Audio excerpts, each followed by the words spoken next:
మిత్రులందరికీ స్వాగతం. ఆది శంకరాచార్య భక్తి పారవస్యంలో ఈజ్ అ గ్రేట్ ఫిలాసఫర్, మనకు తెలిసిన విషయమే. భజగోవిందం అనేటువంటి ఒక భక్తి సిరీస్లో 9వ శ్లోకంలో చాలా అద్భుతమైనటువంటి విషయాన్ని చెప్తాడు. అది సత్సంగత్వే నిస్సంగత్వం, నిస్సంగత్వే నిర్మోహత్వం, నిర్మోహత్వే నిశ్చలతత్వం, నిశ్చలతత్వే జీవన్ముక్తి అనేటువంటి విషయాన్ని చాలా చక్కగా entire philosophy of life and man God devotion అంటే ఏంటి అనేది చెప్తాడు. సత్సంగత్వే అంటే మంచి సాంగత్యం అనేది ఉండాలి మనిషికి. స్నేహం లేకపోయినా పర్లా, ఒక మంచి స్నేహితుడు దొరకపోయినా పర్లేదు, కానీ చెడు సహవాసం మాత్రం ఉండకూడదు. మంచి సహవాసం, మంచి స్నేహితుడు. ఇక్కడ స్నేహితుడు అంటే మామూలుగా ఫ్రెండ్ అనే కాదు అర్థం. మనతో పనిచేసేటువంటి ఒక కలీగ్ కావచ్చు. ఫ్రెండే నాట్ నెసరీ ఫ్రెండ్. ఒక తోడు అయిన వ్యక్తి కావచ్చు, ఒక కంపానియన్, ఒక నైబర్, కూడా చదువుకుంటున్నటువంటి ఒక సహపాఠి, ఎవరైనా కావచ్చు. ఫ్రెండ్గా అనుకుందాం, అసోసియేట్ అని అన్నాం, ఇంగ్లీష్లో కరెక్ట్ వర్డ్ అది. అలాంటి వాళ్ళతో, మంచి వ్యక్తితో సాంగత్యం అనేది, అందుకే వాడు సాంగత్యం అని అన్నాడు. సత్ సాంగత్యము, మంచి సాంగత్యం మంచి వ్యక్తితో చేయాలి అని అంటాడు. అలా ఎందుకు అని అంటే కారణం చెప్తాను. మంచి వ్యక్తితో మంచి సాంగత్యాన్ని, స్నేహాన్ని చేయడం వల్ల మనసులో ఉండేటువంటి రకరకాల రుగ్మతలు, మనిషిలో ప్రతి గుడ్ అండ్ ఈవిల్ అనేది సహజంగా ఉంటుంది. ఒకవైపున మనిషిలో మంచి చెడు ఉంటాయి. రెండోది ఏంటంటే మనిషి సంతోషం, సుఖంతో పాటు కష్టాలు అనిపించడం, మానసిక రుగ్మతలు, ఆవేదనలు అన్నీ ఉంటాయి. ఇలాంటి అన్నిటినీ మనకు తొలగిస్తాడు. ఆ బాధని, నెగటివ్ థింగ్స్ మనలో ఉండేటువంటి రుగ్మతల్ని తొలగిస్తాడు, ఆవేదన తొలగిస్తాడు. ఎందుకంటే is a good friend, Nobel friend, a man of Sublime character, అద్భుతమైనటువంటి క్యారెక్టర్. కాబట్టి అతను తనలో అద్భుతమైన వర్చ్యూస్, సద్గుణాలు ఉన్నాయి. కాబట్టి అప్పుడే సత్సాంగత్యం అని అంటాం. అతను మనలో ఉన్న రుగ్మతలను తొలగించి మనలో ఒక మంచి మనిషిని నెలకొల్పుతాడు, మంచి వ్యక్తిత్వాన్ని నెలకొల్పుతాడు. అలాంటి స్నేహితుడు దొరకడం అనేది చాలా చాలా అరుదైన విషయం. అది గొప్ప వరం కూడా. ఎందుకంటే జీవితంలో కొన్ని రిలేషన్స్ చాలా అరుదుగా ఉంటాయి. శ్రీరాముడు సీతని రావణుడు అపహరించుకుని వెళ్ళిన తర్వాత ఆమెను తీసుకురావడానికి వెళ్తాడు. అక్కడ శ్రీలంకలో ఆ యుద్ధం ముందుగా, ఆ సందర్భంలో రావణ్తో యుద్ధం చేసే సందర్భంలో లక్ష్మణుడు మూర్ఛిల్లి పడిపోతాడు. చనిపోయాడనేటువంటి భ్రమతో శ్రీరాముడు తల్లడిల్లిపోయి అని బోరుని ఏడ్చేస్తాడు విపరీతంగా. అప్పుడు చుట్టూ ఉన్నటువంటి తన పరివారం వాళ్ళు అడుగుతారు, ఇదేంటి రామ్మ, సీతని రావణుడు అపహరించుకుని పోయినప్పుడు కూడా నువ్వు ఇంత బోరున విలపించలేదు, కన్నీరు పెట్టుకోలేదు, బాధపడ్డావు, దిగులు పడ్డావు. కానీ ఇప్పుడు లక్ష్మణుడు అతను మూర్ఛిల్లాడు, చనిపోయాడు అనేటువంటి భ్రమతో, చనిపోతాడేమో అనే భ్రమతో నువ్వు ఇంత తల్లడిల్లిపోతున్నావు, ఏంటి కారణం అని అడిగితే అప్పుడు చెప్తాడు రాముడు, సీత లాంటి భార్యని బహుశా నేను ముల్లోకాలు ఎదిగితే దొరకొచ్చేమో, కానీ లక్ష్మణుడు లాంటి సోదరుడు ఎన్ని లోకాలు వెతికినా దొరకడు అని అంటాడు. అంటే అలాంటి అద్భుతమైనటువంటి గొప్ప సోదరుడు, బ్రదర్ లేదా ఒక గొప్ప సిస్టర్ మన జీవితంలో లభించడం అనేది చాలా అరుదైన విషయం. మంచి భార్య లేదు లైఫ్ పార్ట్నర్ అనుకుందాం, జీవిత భాగస్వామి, మంచి జీవిత భాగస్వామి, అర్థం చేసుకున్న జీవిత భాగస్వామి దొరకడం అనేది ఒక గొప్ప వరం. అలాగే మనల్ని అర్థం చేసుకొని మనల్ని మలిచి, మనల్ని ప్రభావితం చేసి మంచి సాంగత్యంతో ఉండేటువంటి ఒక స్నేహితుడు, అలాంటి సాంగత్యం దొరకడం కూడా చాలా చాలా అరుదైనటువంటి విషయం మనకు. అది ఒక గొప్ప వరము అని చెప్పడానికి కోసం ఆ బ్యాక్గ్రౌండ్ ఇచ్చాను. సో మొత్తానికి సత్సంగత్వే అన్నాడు. ఏమన్నాడు? నిస్సంగత్వే అన్నాడు, నిస్సంగత్వం అన్నాడు. అంటే మంచి సాంగత్యం ద్వారా నీలో ఉన్నటువంటి రుగ్మతలు ఎలాంటివైనా సరే, బాధలు కానీ, ఆవేదనలు, పొరపాట్లు, ముఖ్యంగా తప్పులు, మనం ఎందుకంటే మనిషి ఎప్పుడు ఏదో ఒక తప్పు చేస్తూనే ఉంటాం, అది సహజం. దాని నుంచి మనం తప్పించుకోలేం. టు ఎర్ ఈజ్ హ్యూమన్ అని అన్నారు కదా. మరి అప్పుడు మనలో ఉన్న తప్పుల్ని పాయింట్అవుట్ చేసి మంచి స్నేహితుడు ఎప్పుడు కూడా మనలో ఉన్న తప్పులు పాయింట్అవుట్ చేసి సెటరేట్ చేస్తాడు. చెడు స్నేహంలో ఎప్పుడు కూడా అతను బ్యాడ్ ఫ్రెండ్ మనల్ని పొగుడుతాడు, అప్రిషియేట్ చేస్తాడు ప్రతిదానికి.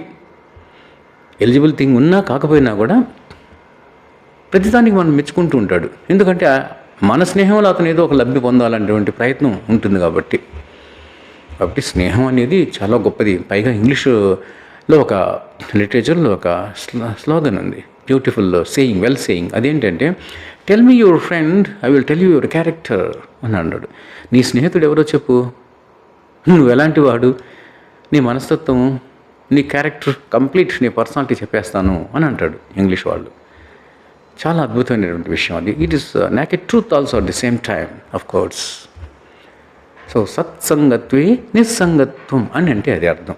సో అలాంటి స్నేహితుడు ఉన్న సాంగత్యం ద్వారా నువ్వు ఎప్పుడైతే ఒక మంచి వ్యక్తిగా నువ్వు కూడా మలచబడతావో, నిస్సంగత్వే నిర్మోహత్వం, ఆ నిస్సంగత్వం నుంచి నిర్మోహత్వం, నీలో ఎలాంటి మోహాలు ఆవేశాలు, అంతే కదా, నిన్ను ఆ స్నేహితుడు ఆ సత్సంగత్యంలో నీలో ఉన్నటువంటి రుగ్మతలన్నీ పోయాయి.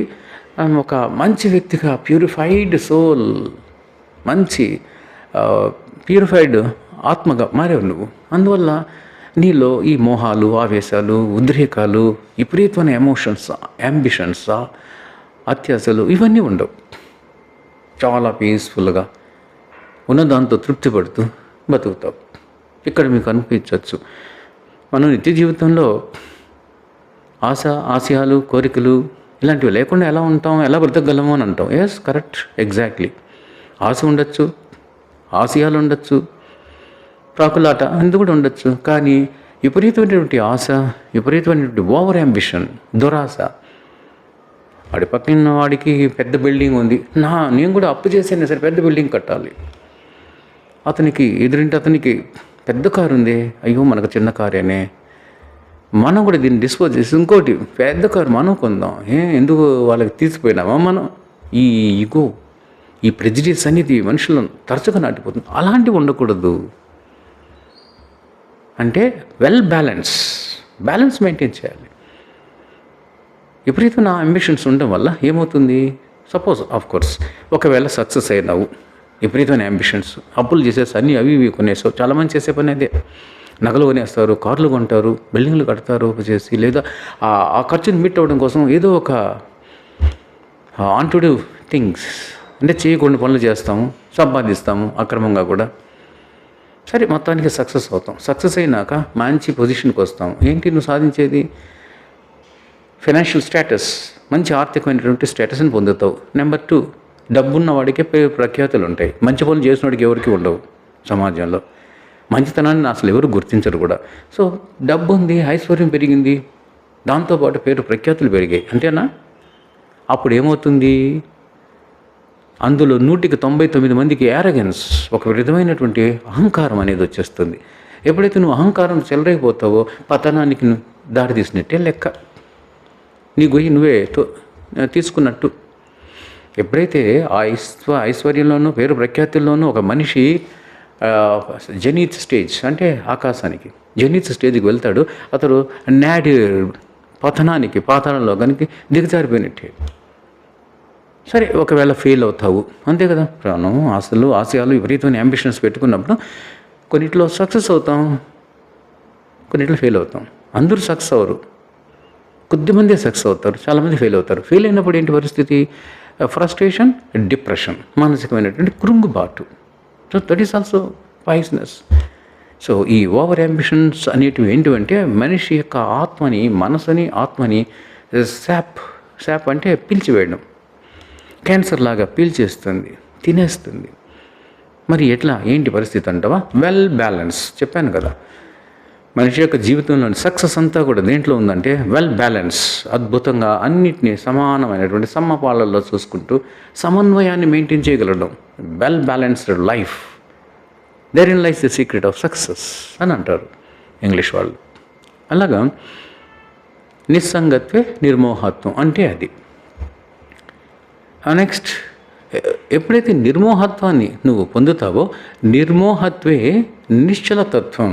అంతే కదా, ఎమోషన్స్, వర్రీస్, టెన్షన్స్ ఏమీ లేవు, అన్నీ కూడా డ్రాప్డ్. ఒక బ్యాలెన్స్డ్ మైండ్తో ఉంటున్నావు.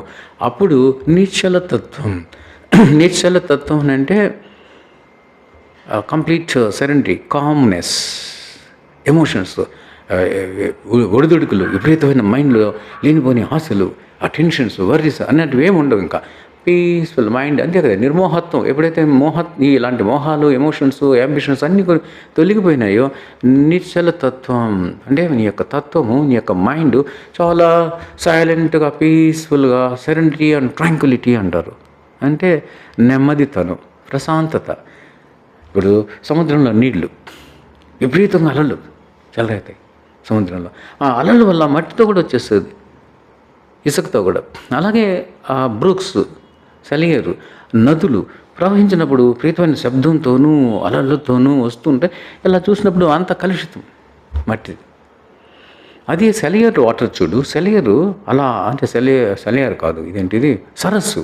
ఒక సరస్సులో ఉన్నటువంటి వాటరు అలలు ఉండవు, ఆ మైల్డ్ రిపిల్స్ అంటారు. అలా నెమ్మదిగా ఆ గాలి వల్ల అది కూడా అలా ఉంటుంది. మనం పైనుంచి వాటర్ నుంచి చూసామంటే కొంచెం లోతు ఉన్నటువంటి ఆ సరస్సు లోపల ఉన్న రాళ్ళు, రప్పలు, మొక్కలు, చెట్లు అన్నీ కనిపిస్తేస్తాయి మనకు. ఆ విధంగా ఎప్పుడైతే నువ్వు ఆ నిర్మోహత్వం అది తొలగించేసావో, మైండ్ నిశ్చలం అయిందంటే నీ ఆత్మ నీకు కనిపిస్తుంది. ఎప్పుడైతే నీ ఆత్మని నువ్వు దర్శనం చేసుకోగలుగుతున్నావో, it means that you are visualizing divinity. నీలో నిన్ను నువ్వు తెలుసుకుంటున్నావు అంటే ఆత్మజ్ఞానం. భగవద్గీత యొక్క సారాంశం అంతా అదే కదా, ఆత్మజ్ఞానము.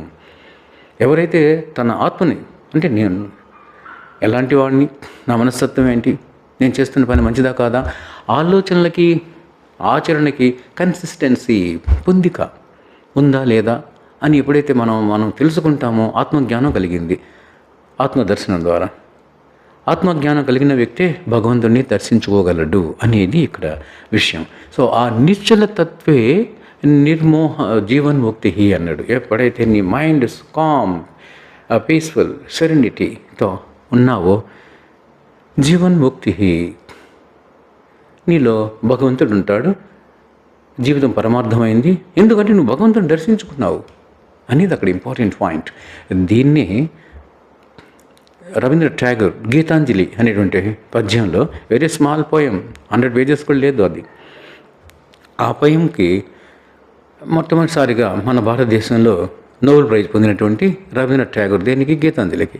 ఆ పద్యంలో ఉన్నటువంటి ఒక లైన్లో ఏం చెప్తా అంటే, ఒక 2 లైన్స్లో మస్కిడీర్ అంటే కస్తూరి జింక తన స్కిన్ నుంచి, తన హెయిర్ నుంచి, వెంట్రుకల నుంచి అద్భుతమైనటువంటి సువాసన, పరిమళం, చాలా మంచి సుగంధమైనటువంటి పరిమళం వెదజల్లుతుంది.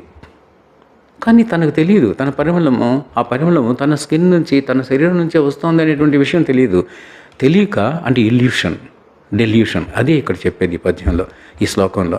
ఆ ఇల్యూషన్లో ఉండి అది ఏం చేస్తుందంటే, ఈ పొంకలో ఇక్కడి నుంచి స్మెల్ వస్తుందా అని చూస్తుంది, ఇంకొక పూల మొక్క నుంచి వెళ్తుంది, అక్కడ వస్తుందని స్మెల్ చూస్తుంది, ఇంకొక పొదలోకి వెళ్తుంది, ఇంకొక బుష్లోకి వెళ్తుంది అని స్మెల్ పీల్చి చూస్తుంది. ఎక్కడ కనబడదు, ఎక్కడి నుంచి వస్తుంది, ఎక్కడి నుంచి వస్తుంది అని తన జీవితం అంతా అలా ఆవేదనతోనే గడిపేస్తుంది. అలాగా మనిషి కూడా తన ఆత్మ దర్శనాన్ని చేసుకోలేక, ఆత్మ దర్శనం ద్వారా భగవంతుని దర్శించుకోవచ్చు అనేటువంటి విషయాన్ని, ట్రూత్ని తెలుసుకోలేక ఒక ఇల్యూషన్తో ఏం చేస్తున్నాడంటే దేవుడు, సాటి మనిషి చర్చికి వెళ్తాడు, టెంపుల్కి వెళ్ళడం, మసీదుకి వెళ్ళడం, మాస్క్కి, అక్కడే ఉన్నాడేమో దేవుడు అనుకోవడం, కడ్డీలు, కర్పూరం, పూలు, ఇలాంటివన్నీ రిచువల్స్, పిచ్చి పిచ్చి చేష్టలు చేస్తుంటాడు. అంటే ఇక్కడ ఠాగూరు అలాంటివి చేయొద్దని అనలేదు. అవి ఒక అభిమానానికి, ఆరాధనకి చేసేటువంటి ఒక ఎగ్జాంపుల్, అది ఒక నిదర్శనం. భగవంతుడి పట్ల తనకున్నటువంటి ఆరాధనని వ్యక్తపరిచేటువంటి నిదర్శనం, అది తప్పులేదు. కానీ ఆత్మని నువ్వు ఎప్పుడైతే దర్శించుకోగలవో, భగవంతుని దర్శించుకోగలవు, అప్పుడు ఇలాంటి చేష్టలు ఎన్ని చేసినా చేయొచ్చు, చేయకపోయినా పర్లేదు. ఇది రవీంద్రనాథ్ ఠాగూర్ గీతాంజలిలో చెప్తాడు. ఇది ప్రపంచవ్యాప్తిగా అద్భుతమైనటువంటి, అంటే కదా నోబెల్ ప్రైజ్ వచ్చిందంటే దాన్ని బట్టి నువ్వు అర్థం చేసుకోవచ్చు. సో ఇది నిశ్చలతత్వం ద్వారా మనిషి జీవన్ముక్తిని సాధించగలడు. అంటే పర్ఫెక్షన్ ఆఫ్ లైఫ్ అని అంతే. ముక్తి, కైలాసము, ఆత్మ, పరమాత్మ అంతవరకు మెటాఫిజికల్ అంటారు దాన్ని. మెటాఫిజికల్గా ఆలోచించాల్సిన అవసరం లేదు. మనం సెయింట్స్ కాదు, సేజెస్ కాదు, మునులు కాదు, ఋషీశ్వరులు కాదు, ఆఖరికి సన్యాసి, మాంకు కూడా కాదు. మనం మామూలు మనుషులు. మనం ప్రపంచంలో అందరితో కలిసిమెలిసి నడిచి తిరిగేటువంటి వ్యక్తులుగా మనం జీవితంలో ఆశలు పెట్టుకోవచ్చు, ఆశయాలు పెట్టుకోవచ్చు, బ్యాలెన్స్ మెయింటైన్ చేయాలి. ఇది long and short of the matter. క్లుప్తంగా ఒకే మాటలో చెప్పాలంటే ఈ శ్లోకం యొక్క సారాంశం మంచి సాంగత్యాన్ని పొందాలి. ఆ సాంగత్యంలో నువ్వు మంచి సఫలీకృతుడవుతావు. నిర్మోహత్వం అంటే ఎమోషన్స్ అన్నిటికి దూరంగా ఉండగలవు. ఎప్పుడైతే వీటికి దూరంగా ఉండగలవో తప్పనిసరిగా నీలో నిశ్చల తత్వం, సెరెనిటీ అనేది వస్తుంది. ఆ సెరెనిటీలో నువ్వు భగవంతుడిని దర్శించగలవు నీ ఆత్మ ద్వారా, ఆత్మ అర్పణ ద్వారా. భక్తి అంటే అదే. ఆత్మని ఎవరైతే అర్పిస్తాడో, అర్పించడం అంటే ప్రాణం పోవడం కాదు కదా, అంటే కంప్లీట్ నువ్వు నీ ఆత్మని దర్శనం చేసుకొని ఆ ద్వారా నువ్వు దేవుణ్ణి దర్శించగలుగుతావు. అంటే ఆత్మని ప్రజెంట్ చేసి, దట్ ఈస్ కాల్డ్ ఆత్మార్పణం. చాలామందికి రాంగ్ కాన్సెప్షన్ ఉంటుంది ఆత్మార్పణ అంటే. సో ఆత్మార్పణ ద్వారా భగవంతుని దర్శించుకోగలగడం. అది ఈ భక్తి సిరీస్లో 9వ శ్లోకం అయినటువంటి సత్సంగత్వే నిస్సంగత్వే అనేటువంటి శ్లోకంలో అతను చెప్పినటువంటి అద్భుతమైనటువంటి సారాంశం. Thank you very much for understanding. And if you are impressed, please subscribe and encourage me.